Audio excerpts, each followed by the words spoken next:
اللہ تعالیٰ کو بہت پسند ہے جب تم اس پر توکل کر کے تمام پریشانیاں بھول جاتے ہو۔ یقین کرو وہ پھر نوازنے میں زیادہ دیر نہیں کرتا، کیونکہ وہ اپنے بندے کو تڑپتا ہوا نہیں دیکھ سکتا۔ دعاؤں میں اتنی طاقت ہوتی ہے کہ یہ اللہ سے ہر بات منوا لیتی ہیں، پھر مسئلہ نصیب کا ہو یا قصہ ماضی، ادھوری کہانی ہو یا ناممکن کام۔ سب سے برا وقت وہ ہے جب تمہارے غصے کے خوف سے تمہارے ماں باپ اپنی ضرورت اور نصیحت کرنا چھوڑ دیں۔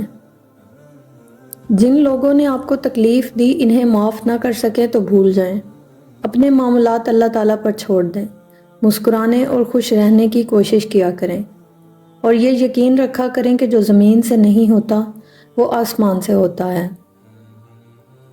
صبر سے مت اکتائیں، اگر اللہ تعالیٰ چاہیں تو پلک جھپکنے سے پہلے آپ کی خواہش پوری کر سکتے ہیں۔ اس سے آپ کی امید اور فکر کے آنسو پوشیدہ نہیں۔ وہ آپ کی حالت کو ٹھیک کرنے سے عاجز نہیں ہے، لیکن وہ ان لوگوں سے محبت کرتا ہے جو بار بار دعا مانگتے رہتے ہیں۔ گناہ کے دوران موت نہ آنا اور گناہ کے بعد توبہ کی مہلت ملنا اللہ تعالیٰ کا بہت بڑا احسان ہے۔ اللہ تعالیٰ دیکھ رہے ہیں کہ آپ کتنی اذیت میں ہیں اور کتنی مشکل سے صبر کو قائم رکھا ہوا ہے۔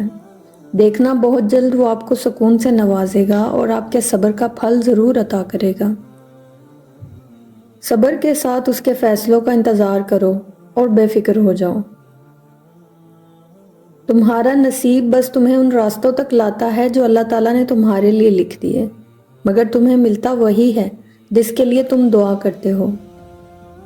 جو کہانیاں اللہ تعالیٰ کے سپرد کر دی جاتی ہیں ان کا اختتام کبھی مایوسی پر نہیں ہوتا۔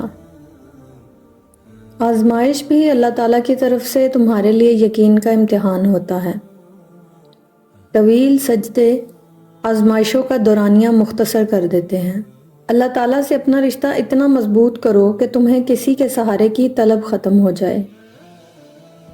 اور پھر میں نے لوگوں سے زیادہ اپنے اللہ تعالیٰ کو راضی کرنا مناسب سمجھا۔